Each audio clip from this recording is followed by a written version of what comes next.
Okay, welcome all. Welcome to our audience. Welcome to our panelists. Welcome to audiences who are tuning into the YouTube recording. I am CJ COOKE, the author of The Nesting and The Lighthouse Witches, and I am really excited to be in conversation today with two absolutely fantastic writers, and we're going to be discussing their books as well as the general theme of monsters and fiction and what monsters are. So I will just take a moment to introduce them both. Camilla Bruce is a Norwegian writer currently in Trondheim of dark, speculative and historical fiction. Her debut novel, You Let Me In, is out now from Bantam Press and Tor in the US, and her dark historical, In the Garden of Spite, and it's titled in the UK as Triflers Need Not Apply, will be published in August this year. So we're very excited for that. Catriona Ward was born in Washington, DC and grew up in the US, Kenya, Madagascar, Yemen and Morocco. So a lot of different places that you grew up in. She read English at St Edmund Hall, Oxford, and is a graduate of the Creative Writing MA at the University of East Anglia. Stephen King has praised her new gothic thriller, The Last House on Needless Street, by saying that I've read it and was blown away. It's a true nerve shredder that keeps its mind-blowing secrets to the very end. Haven't read anything this exciting since Gone Girl. Ward's preceding novel, Little Eve, won the 2019 Shirley Jackson Award, as well as the August Derleth Prize at the British Fantasy Awards, and was a Guardian Best Book of 2018.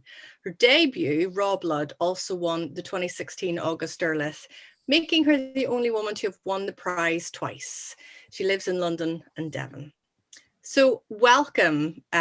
This is wonderful to have you both. I've told you both already that I'm really excited to be hosting this panel and to be chatting to you both about your works. So I wondered, Kat, if I can ask you a little bit about The Last House on Needless Street. I guess I want to ask you both this question. Basically, you know, where did the ideas for this book, the themes, the sort of germ of the book come from? Yes, so The Last House on Needless Street is about it's about a very strange, lonely man called Ted, who lives in a boarded up house at the end of a street which borders on the Pacific Northwest forests. Those great sort of roiling, wild Pacific Northwest forests in Washington state. And he lives with his daughter, Lauren, and his very disapproving cat, Olivia. And there is a young woman named Dee who comes to believe that Ted had something to do with her sister's disappearance some years ago. And children have been going missing in this area for a long time. Disappearances never solved. She believes that Ted is responsible. So she moves into the house next door, I suppose, second to last house on Needless Street, and essentially begins surveillance on him in order to establish whether he's involved or not, and whether perhaps maybe Lauren might be more than she seems. When Lauren herself goes missing, then things start to take a turn for the worse.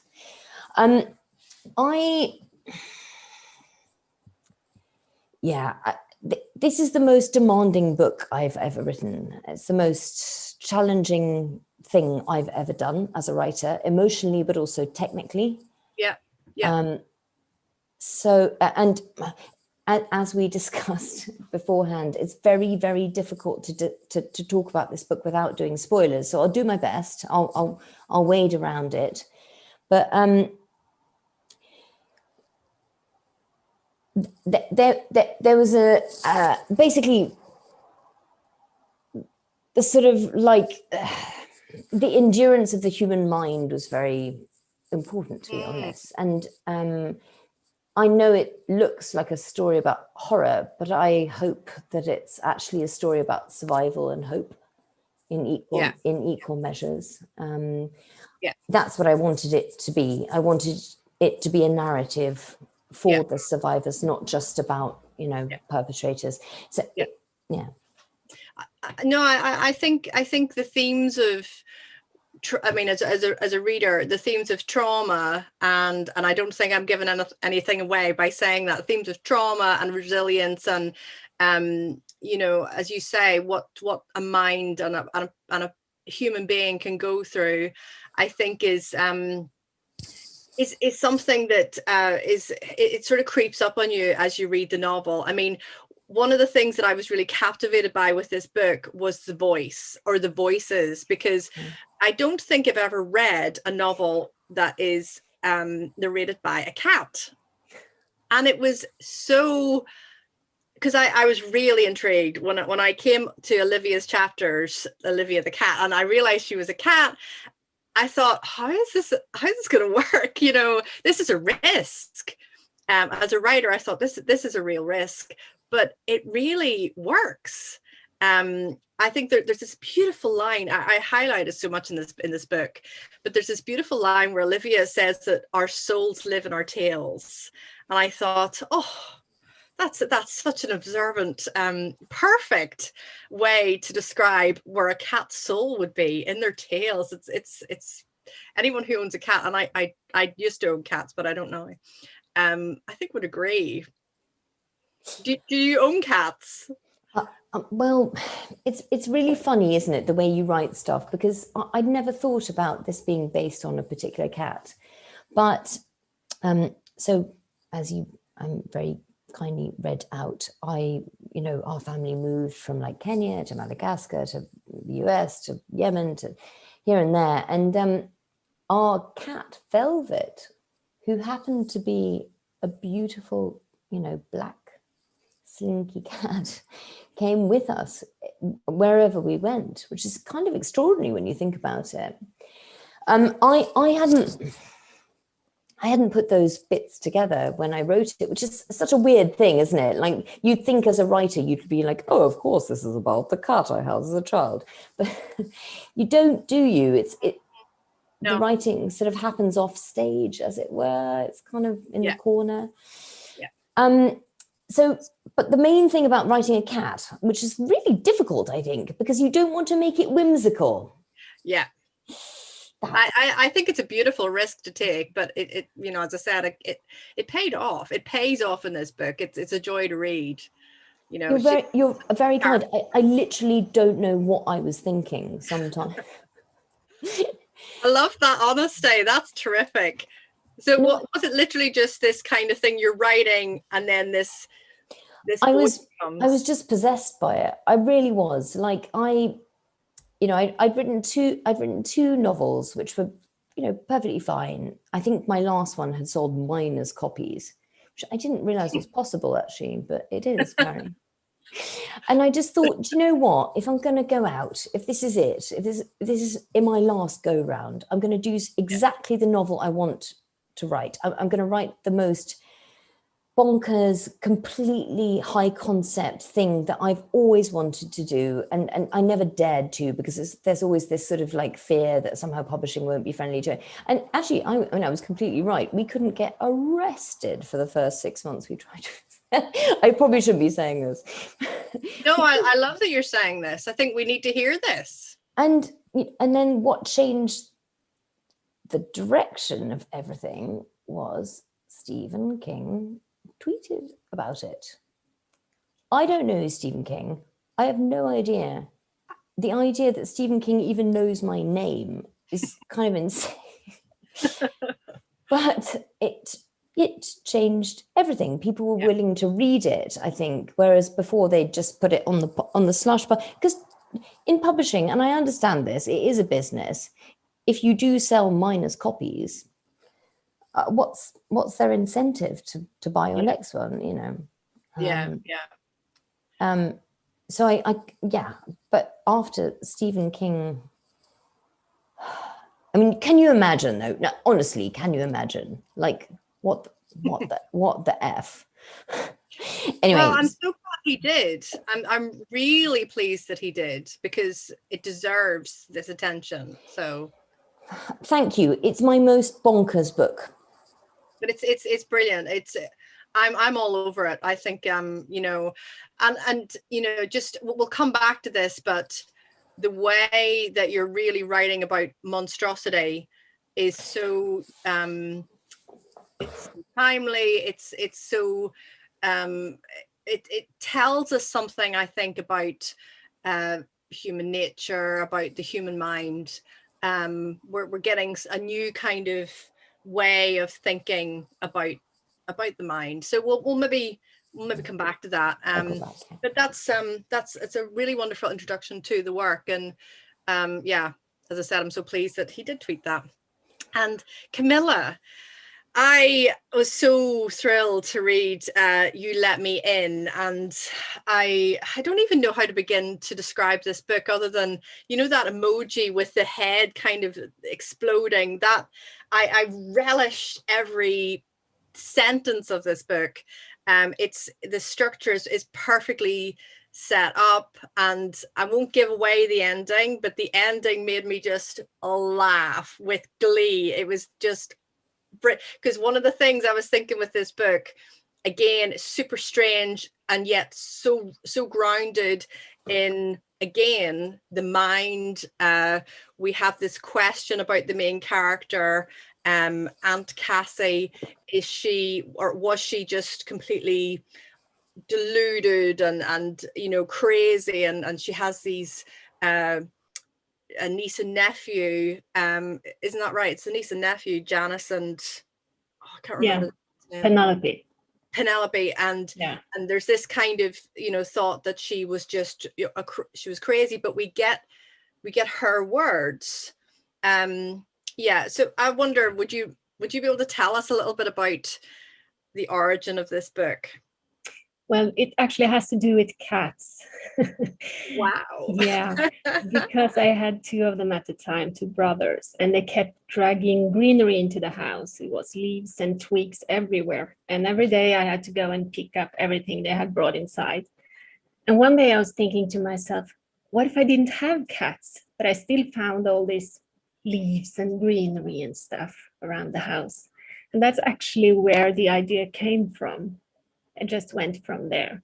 But of course, I had other things as well that I wanted to write about. I had been thinking about writing something about the nature of truth.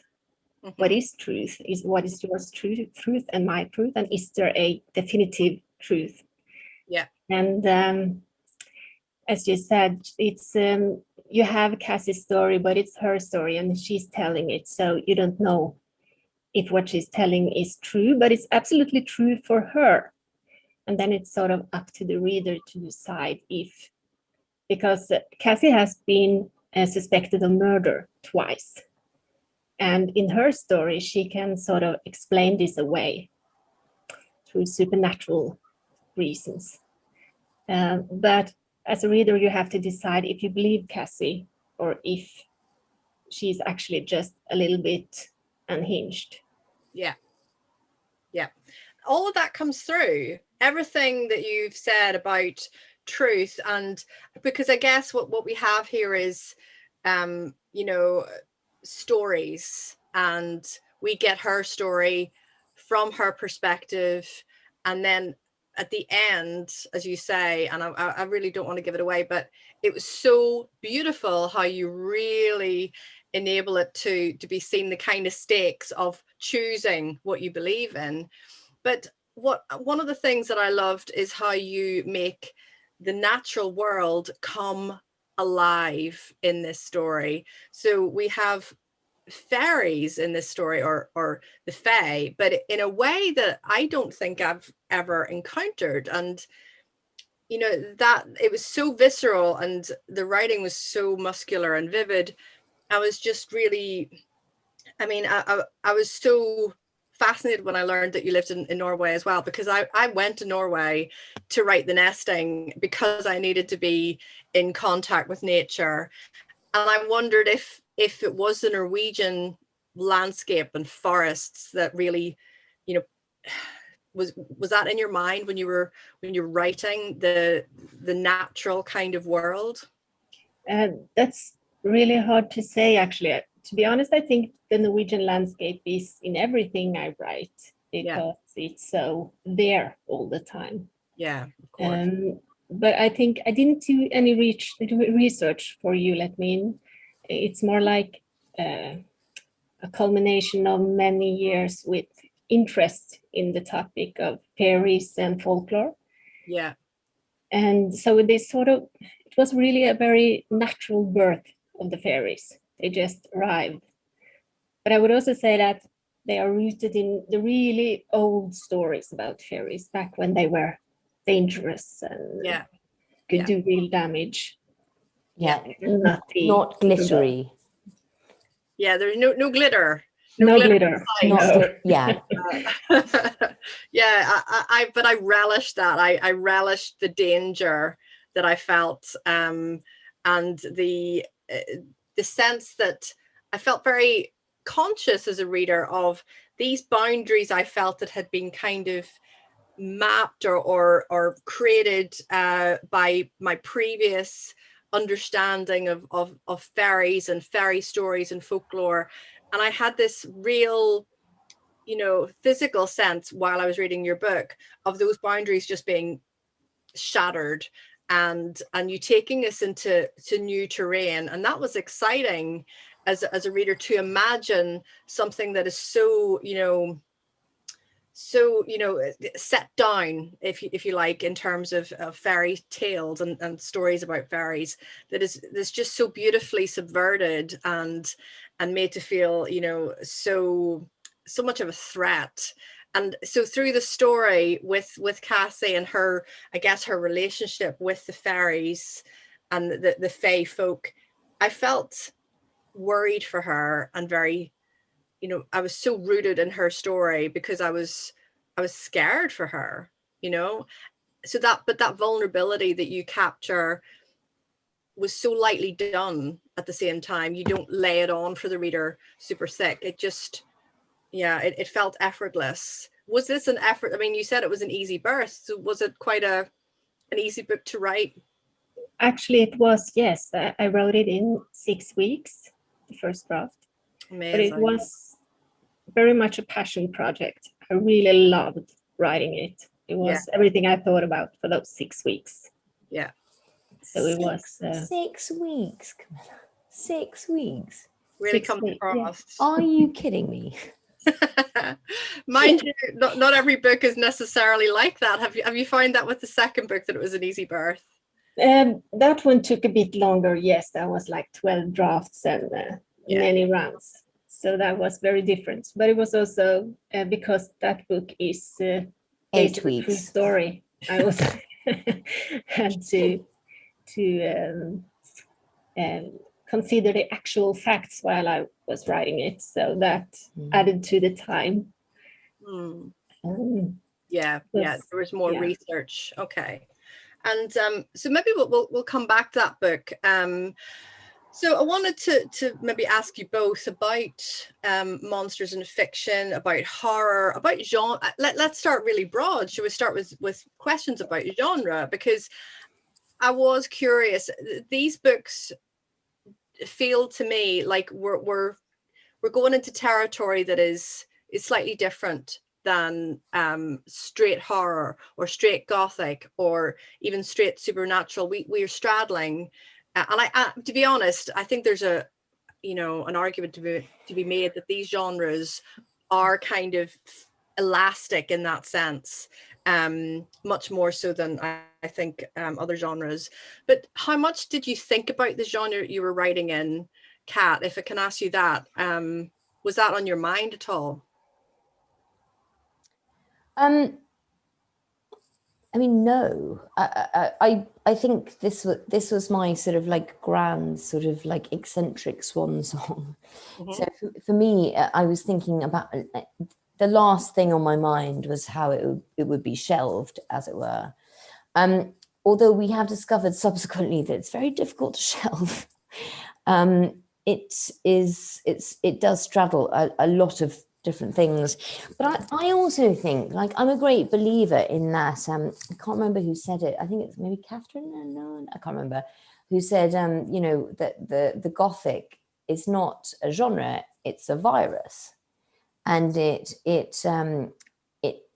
clings on to and adapts to whatever is needed. And I think, like, for me, that's exactly what I felt with this book. Is it's a sort of like, it's not a genre in itself. But it's kind of like moving very quickly between different shelves, as it were. I love that. I think you're right. There's something that I'm very interested in about what the Gothic does, because it doesn't feel fixed. It doesn't, and not every genre is fixed, but it just feels like it has, as you say, this tendency to want to speak to what's going on around us and to kind of morph. Adapt. Yeah, a virus, not a genre. How apt in times. That's not me, by the way. I can't remember who it is, but just to flag up. Yeah, it's a great quote, and it's a great way to think about both of these books, and because I feel that they do something to genre that is transformative and exciting. So I guess I was just wondering, what your thoughts on genre were when you were writing. What about you, Camilla? I mean, because obviously you're dealing with fairies. Are you concerned about using supernatural in this book, or was it kind of a book that just wrote itself, so you weren't really thinking about those decisions? It was definitely a book that wrote itself, and I wasn't consciously thinking about it. And I discovered too, when I was done, that it was a little bit hard to categorize. It's straddling a lot of genres. Some say that it's a thriller, a psychological thriller. Some say it's a fantasy. Some say it's gothic. There's a lot of things going on there. And again, I think it comes back to it can be read in different ways, and the genre is sort of decided by the choices you make as a reader. Yeah, I think both of your books have that wonderful sense of straddling two worlds, and as a reader you really get that we're grounded in the real, but we've got definitely one foot in this other realm, this other terrain that operates on a symbolic level, but also in just an alternative world kind of thing. I also like what Camilla said about, the reader has to decide what it means to them. So the book becomes almost like a Rorschach test for the reader. No, is that right? Yeah. I think that's a really interesting thing, because obviously a book is, it sounds so obvious, but it's an interaction between the person who reads it and the person who wrote it. That's right. Yeah, I think that that makes me think. I teach creative writing, and one of the things that I'm constantly asking my students is to make space for the reader, because I think you're right that we need to, it's a dialogue, isn't it, in the sense that the reader has to be able to play a role in the book. They have to make meaning. We can't explain everything, which is why we have things like twists and reveals and all sorts, relationships that they can relate to, characters that they can root for. And I think there's something about this with both your books. Actually, the reader has a very strong role. It's one of the things that makes both your books so exciting and a real pleasure to read, because I felt as a reader that I was performing not just not a guessing game of who did what, but there was something about there was a space for me in both books. And I don't know, I wondered if in my experience that space is always created in the editing stage. It's not necessarily something that emerges in the first draft. You got to get the story down, don't you, for the first draft, but then over time you maybe finesse so that the reader has that space. And I was curious to ask you both, if I can, what was your process like, or what were your thoughts about enabling the reader to participate in the book? Did you have any concerns at all that the reader might not be able to participate or find a space in this book? I mean, yeah, I suppose I should ask you that, Camilla, because you have this, and again, we won't reveal it, but you have this slightly more direct kind of challenge with your book. And I just, but the first reader of the book, that was me. So I actually wrote it for me, and I was challenging myself while I wrote it. And it was really one of the things that made it such a joyous experience to write it, because once I had established something or explained something, I went to the next page and then I tore it all down. So I was sort of having this game with myself throughout the writing process. So the first reader I challenged was actually me. And I'm really happy to see that so many other readers have found it equally exciting to accept that challenge as well. When you say I love that, by the way. Did you literally delete, like tear out stuff and then kind of? No, but how the book is written with this happened, and on the next page someone says that was not what happened. This happened instead. We had this. Yeah. So I had really fun with sort of establishing a truth and then challenging that truth. So you didn't plan this. I knew where I was going. I knew where I was going to the end, but I did not have an outline. Yeah. Okay. So I was like playing. Really interesting. Yeah. And that was an exciting way to write, I bet, because you were kind of reading the story as you were. Yeah. And what about you, Kat? What about your thoughts? I mean, I guess because you obviously have these really intriguing characters and the voice of Olivia and so on. Yeah. And you said that this was just your kind of I'm writing something for me. So, yeah. It was for me, but it was also just like that I just thought I'm going to take every risk I can and do all the things you're not supposed to do. I think I actually begin the book with someone waking up. That in every sort of how to write a novel guide, I think that probably says don't begin with your character waking up. I think I did that, but I mean, apart from that, yes, I think the entire structure for me okay, so I did a lot of research. I did a lot of research into the issues which are involved in this book. And it was very, very important to me that I stayed as true as I could to the experiences of the people who had been affected by that. Yeah.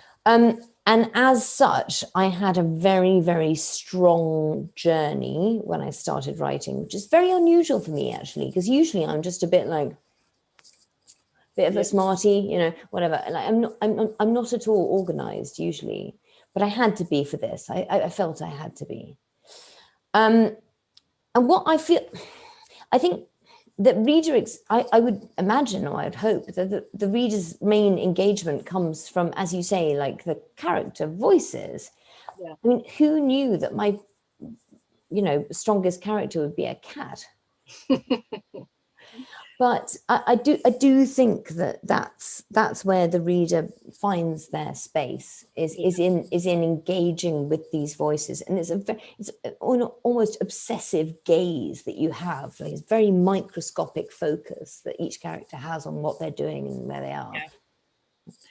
I think that's for anyone who's watching and interested in writing, I think that's so important to hear about the importance of voice, or how, because you're right. I think, I had no idea where either of your books was going. And I don't mean that I was confused. I didn't even. Nor did I. No. I didn't care, because I was so invested in the voice that I was I will just whatever. I am so engaged. I feel like I've forgotten that I'm even reading, that there's this layer removed from me in the text. This is not it's not a text, it's not even a reading experience, it's an immersive experience, it's a listening experience. And I think that's what good voice does. It's a drawing in of the reader, so that they're kind of, they're just part of the world. They're not being spoken at, they're not being told, they're just part of it. And that's when that's an amazing thing for you to say, so thank you, because Oh. that is exactly the aim. Yeah. To just plunge you immersively into the point of view, so there's you can't see anything except through the eyes. Exactly. And it just, so structure, which is normally the kind of, you know, the thing that we talk a lot about structure, don't we, in creative writing, and as writers we think about structure a lot, or at least I'm always thinking, oh, the structure, if I get structural edits the world will end.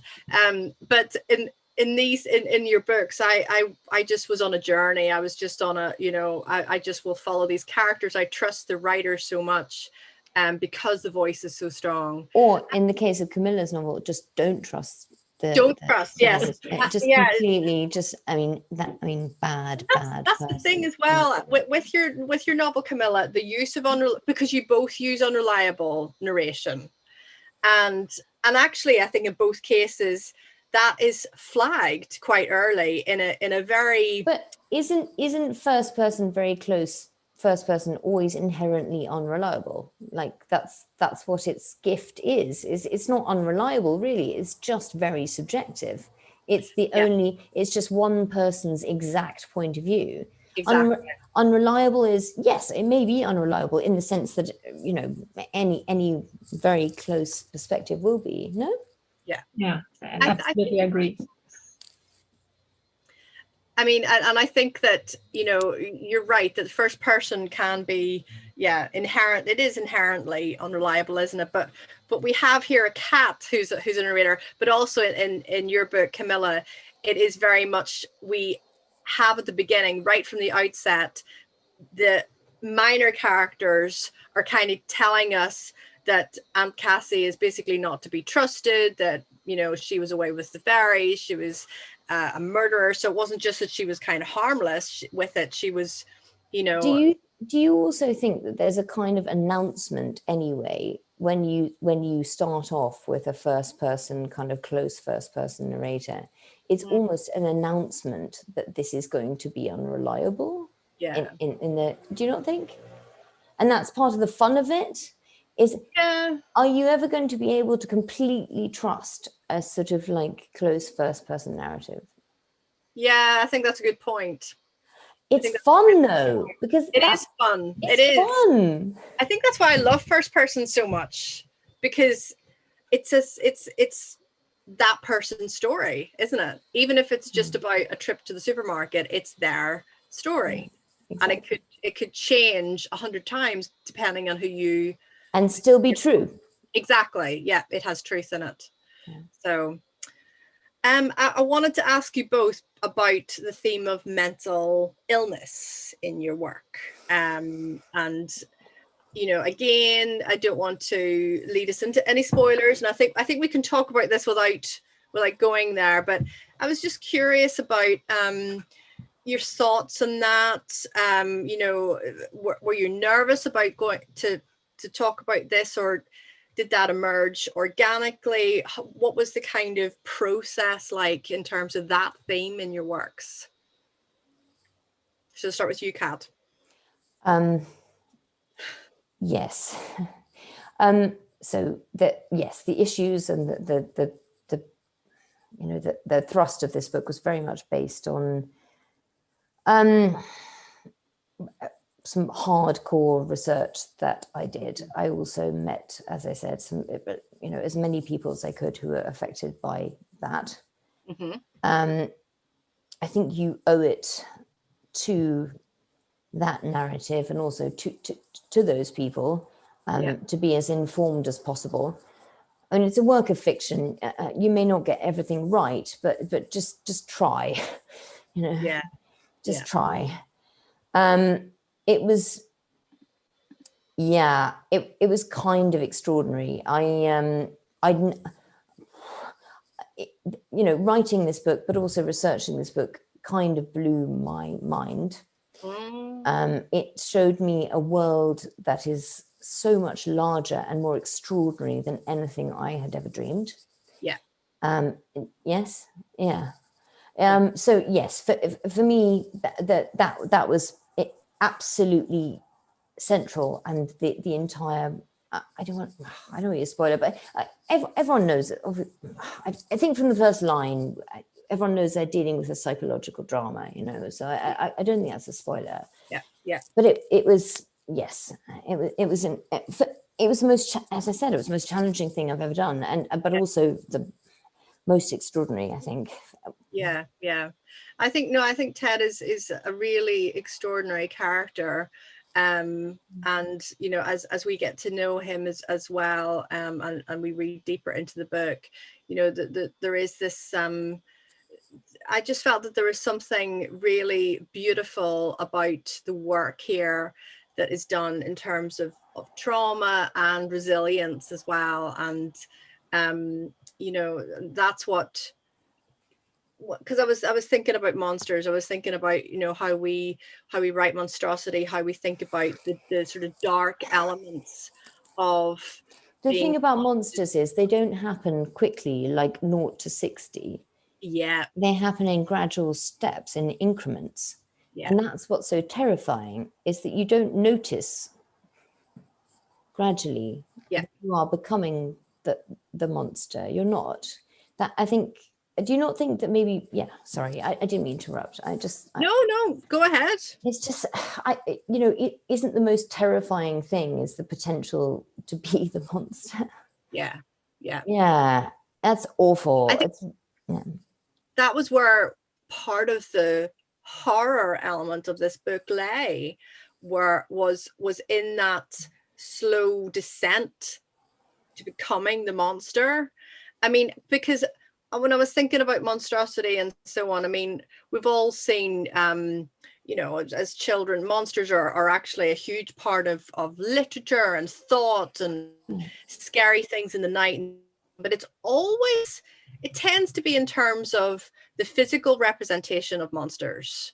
And, a supernatural sort of entity that exists outside humankind. So you can place the blame for evil on an exterior source, right? Yeah. Much more frightening if it's if it's inside. And with your book, Camilla, there was something so interesting, because again, I mean, just even thinking about the fairies in the book, especially the Pepper Man, what a character. Oh my gosh. I mean, such a charismatic and a dangerous and completely otherworldly character that it was just so intriguing and stayed with me a long time after I read this book. I mean, I suppose I was just wondering what your thoughts, maybe you could talk about how you came up with him. Was that a process, or was there any kind of process there involved in thinking about monsters or kind of monsters of the mind? Well, again, no, he was also one of those things that just arrived. There was a lot of things that just arrived with this book. Yeah. So he was there from the start, and he was very much himself from the get-go. Wow. So I'm not really sure where he came from, to be honest. There. So you can think about that tonight when you go. No, I can. Thank you for that. I can relate to that, but as a reader, it's just exciting to hear you say that because you do question. It's when there is a character that stays with you, that leaps off the page and is so just themselves, and doesn't feel even derivative, doesn't even put you in mind of someone else. It's just like themselves. Extraordinary. What I did put some thought into with him was that he would change as she changed. He was something else when she was a child, and then as she grew up, he changed too. So he changed with her. Yeah. And I do give an explanation for that. Actually, two explanations. One that's very fairy, and one that's more on the mental health side. In the book. And so that was important to me, that when Cassie changed, he changed. Yeah. The boundary between them is so fine, isn't it? And they have this bond that again exceeds our human understanding. That the reader, again, I think even in that sense, the reader's concerned because she's just a child, and then she's a woman. And so yeah, I was worried the whole way through this novel for her, but at the same time you're straining to kind of understand, because which is much better horror than any overt horror, like constantly being completely like stressed about what's going to happen to her. Yeah, precisely that. I think you're absolutely right, that much more than any kind of things going on or gore as well. That was the thing as well in your books, that the concept of horror, it was not gore. I think a lot of people equate horror with kind of a childish thing, like as in, these are silly, childish fears that we don't need to bother with. It's a sort of like a crude kind of slightly kind of awkward adolescent genre that doesn't mean anything. And the phrase that always completely sends me is when a review at The Guardian always does it: he transcended the genre. Really? Like as if it's some kind of like pit you have to climb out of. It's hilarious. It's like, really? That's the most condescending thing. Anyway, basically, yes, exactly. Like the sophistication of it is huge. And I think Camilla's novel has shown that. Its voices and the way they interweave and the way they create an anxiety, that's horror. Yeah. I think also even just what you both do in terms of getting the reader to buy into or to believe narratives that really push us beyond the realm of the everyday. We're reading a cat and really believing, gosh, okay, this is a cat talking, or we're really buying into that. Is where most people stop reading. Well, they're lost, because that was just richness altogether. So yeah, there is this fun to be had, I think, as a reader, of catching yourself buying into things and wondering how the writer has achieved that. I guess I wanted to just ask about, because I know the time's ticking on. Our audience will have questions, and I'll invite the audience, if you'd like to put any questions either in the chat box or the Q&A, please do so, and I'll be very happy to ask them, and we can have that discussion. In terms of what you're working on now, I'm just curious, with your new book, Camilla, that is more factually grounded. Do you want to talk a little bit, because that's out in August and I cannot wait to get my hands on it.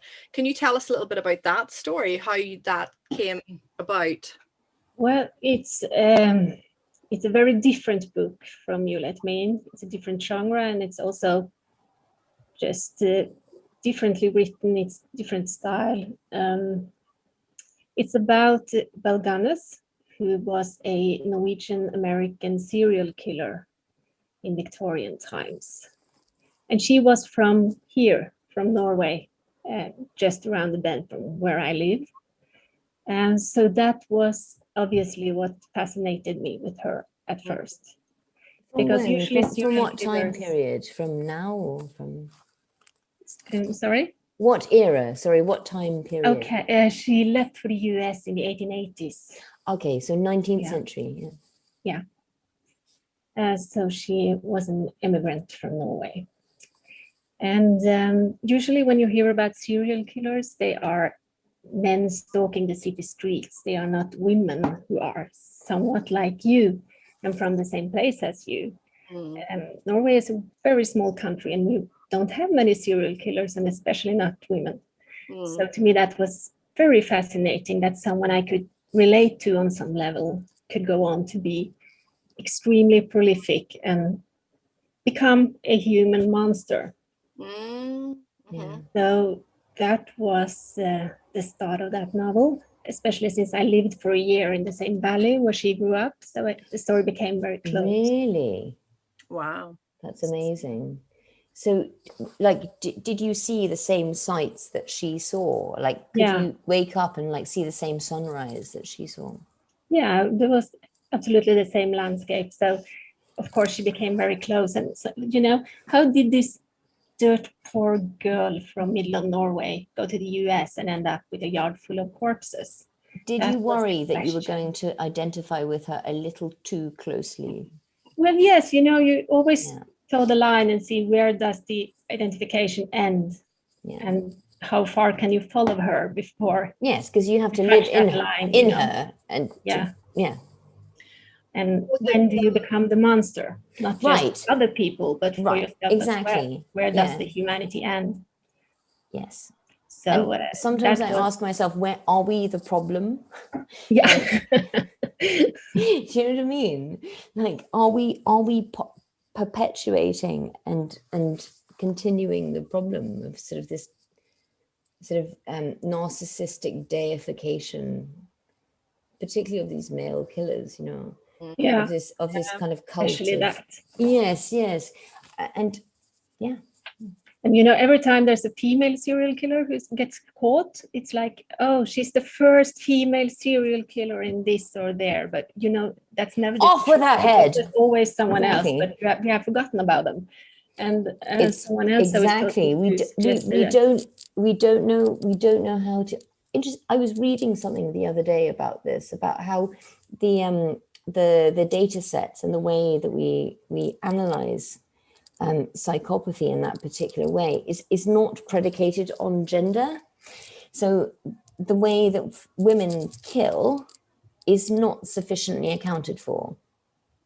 It's, you know, the tools like I can't remember what it's called, the psychopathy test, but it doesn't account for gender. No, and that's, and I think someone also said to me that maybe the reason why we didn't know about that there wasn't more female serial killers was that they were just too clever to get caught. Right. And, wow, that could be a problem. Right. Yeah. I mean, that's Ed Kemper said, you know, the only ones you know about are the ones that you've caught. Yeah. The rest of them you'll never know. You'll never know.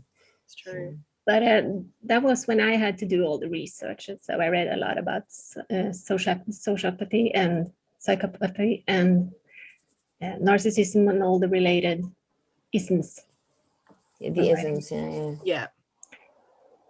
Did you read? Was this? Sorry, go ahead. Confessions of a Sociopath. Which one was that? Was that the one female writer? No, it was written by a psychopath, a female psychopath. Exactly. Yeah. And it was hilarious because everything it was trying to kind of defend or deny was completely exhibited in everything it wrote. Yeah, I remember that. She had voice, definitely voice. And I also read one that was written by a male sociopath, and it was really interesting to see things from their point of view, but they were not the murderous kind. Both of them sort of had avoided that particular the guy did the biggest study on male serial killers' brains, and then he unfortunately did his own brain scan. He was a brain surgeon, and he discovered that he was indeed a sociopath as well. Yeah, that was the one. I read that one as well. Gosh. Yeah, I think I read a lot about these human monsters back then. I feel like we share a reading list. Yeah. Yes, I'm quietly making notes here of books to look at. Carolyn, do you share our unhealthy interest in psychopathy and social killer? Yes. Yeah. Oh yes. I mean, I think everything I've ever written has has been invested in mental illness and in particularly trauma-based mental illness. So yeah, this is why I think I am your fan, because you know, the books are so brilliant, but then there's that just extra level that I'm fully there for, and felt that I was seeing things anew, learning something more about the mind and about its depths, its potency, its how weird the world is. How weird. Yeah. How to reconstruct reality to survive. These are stories of survival, and I really got that, because survival, I think, and what we sometimes need to do mentally to survive is, you can't simplify that. That's such a complex universe of stories, of experiences, and here we have two phenomenal ones. And also, it's not just with your story. I think there's two stories of survival as well in your book, Kat, because we have Dee, and she's trying to do what she needs to do as well. So, you know, I think that I was just really, that for me just was fabulous to read. It's also like it's not based on, but it's definitely, there are echoes in it of that Lake Sammamish murders. For me, this event is such a cold grip on my mind. So when Ted Bundy abducted two women in succession, hours apart, Janice Ott and Denise Nasland, in the middle of a crowded lake on, I think it was a Memorial Day weekend, right? So thousands of people there in the sunshine, they're with their friends and family. You should be safe. You should be safe. Yeah. And he didn't do it once, he did it twice. Yeah. And he used his own goddamn name. He said, "I'm Ted." He introduced himself, he took them, and he killed them. To me, that is just the epitome of greed, if that makes sense, you know? Yeah. It's and arrogance and just impunity. It shouldn't be possible. No, of course not. We should be safe, you know. Sorry. Do you feel, I mean, because I suppose I'm really curious about how you follow these books, because sometimes when you get a book, especially I know with you, Camilla, you've got this book. It's happened to me once that this book just poured out of me, but that was hard. The next book was hard because it seemed that I had this sort of book hangover. I wonder, well, I mean, you finished Triflers Need Not Apply. I mean, but, you know, do you feel like it's kind of in dialogue with your first book? I mean, I think you see parallels, but. You know, I had actually finished the first draft of what became Triflers when You Let Me In sold. Okay. So I had already done that part. But now it's like I have had the struggle with books 3 and 4. Okay. Yeah, because I'm also working on another bloody historical mystery and another speculative thriller. Oh. Well, what a treat. Keep going. Please don't lose heart. So actually, I'm very hopeful that both of them will come out next year. Please just write all of them. Yeah. And then just, you know, put them in our brains. Yes, please do. What about you, Kat? Have you got something else happening? I mean, I don't know.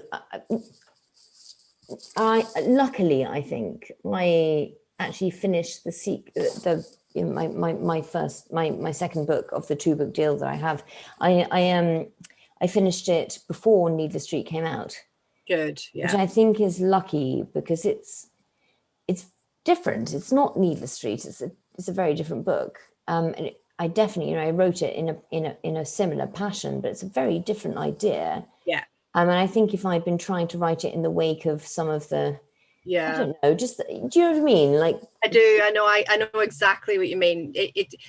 it's very I always find the second book of a 2-book deal harder to write, because you've got all the PR, all the reviews, all the noise, and it's hard. I find it really difficult to write. I asked my editor, actually, I said, do you find that like the second book of your 2-book deals are always a bit crap? And she was like, no, they're not crap. And I was like, oh my God. She said, we get them sooner, we get them before we get, the first book, because obviously the first book's been honed and, I always find the second book harder. So yeah, there's something to that. That's very reassuring though, because yes, me too. Yeah. I do just think there's something about the first book that's always just organic and written in this just. But that's what they buy as well, isn't it? Yeah, buy that one. And you have an expectation for the second book. But nonetheless, I am still excited for everything that you both have to write next. I am only. Sorry, I completely forgot to say what my next book was. I'm so sorry. Yes, it's called Sundial, and it's set in the Mojave Desert, and it's about a mother and a daughter who go on a bonding trip to the mother's childhood home. Each the mother and the daughter, each intending, or each thinks the other is trying to kill them. Oh my gosh. Wow. Holy moly. The tension. I love it. I could hear my publicist in my ear going, "You haven't told them about the book." Well, I'm pleased. I'm pleased you have. I'm sold on that. And what a great title, Sundial. Very Shirley Jackson. Like it a lot. That's brilliant. Well, I am devastated that we're out of time. Thank you both for your generosity, for all the insights you've brought about your books. I think I need to go and reread them both immediately with your words in mind. So, and I can only imagine that will just that'll make the reading experience even better. So thank you again for tuning in, for our audiences as well. Please do come to the next event that I'm also chairing on Gothic literature, which is a nice follow on from what we've been discussing. But thank you both again, and I hope our paths cross in real life sometime soon. I hope so, Carolyn. Thank you for being such an amazing author wrangler. Yeah, thank you so much. Very well. Thank you both.